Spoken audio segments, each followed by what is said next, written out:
prendre tout de suite la direction de Téhéran pour retrouver notre correspondant Siavosh Ghazi. Bonjour Siavosh, l'armée israélienne poursuit ses attaques et frappe ce matin Téhéran.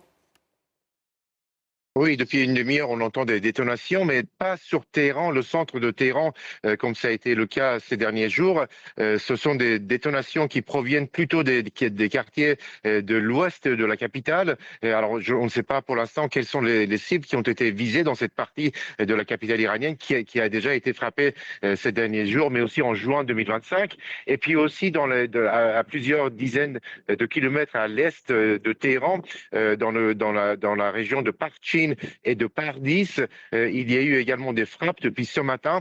Là, il y a des installations militaires, notamment balistiques des gardiens de la Révolution, mais aussi des installations nucléaires, par exemple pour la construction de centrifugeuses ou d'autres industries. Et donc, ce sont apparemment ces installations et ces bases qui sont frappées depuis une demi-heure maintenant. Le centre de Téhéran est plutôt calme depuis hier soir, alors lorsqu'il y avait eu de nombreuses frappes sur 8 quartiers de la capitale, notamment le siège de la radio et de la télévision d'État, qui pourtant a pu poursuivre à émettre ses émissions malgré les frappes qui ont visé ce siège dans le nord de la capitale iranienne.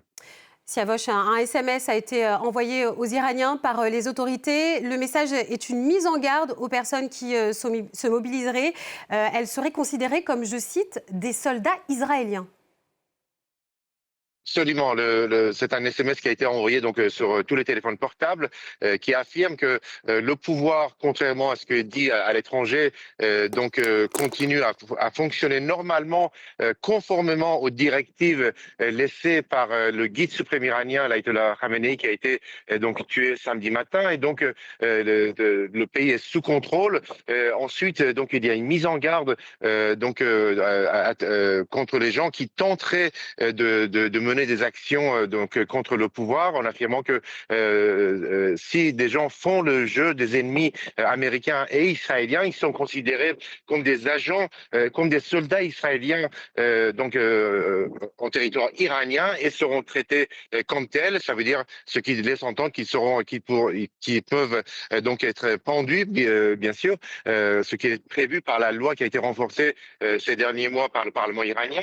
Et puis sur le processus politique qui est en cours, il y a 2 déclarations de membres de l'Assemblée des experts. Un des membres de cette assemblée a affirmé que le processus pour désigner le nouveau guide ne va pas durer trop longtemps. Et le second affirme qu'une personnalité qui aura la même vision que le guide suprême iranien tué sera choisie. Et donc c'est la continuation des autorités iraniennes. Il n'est pas question de changer la voie et la politique que menait l'Ayatollah Khamenei jusqu'à sa mort lors d'une frappe israélienne samedi matin.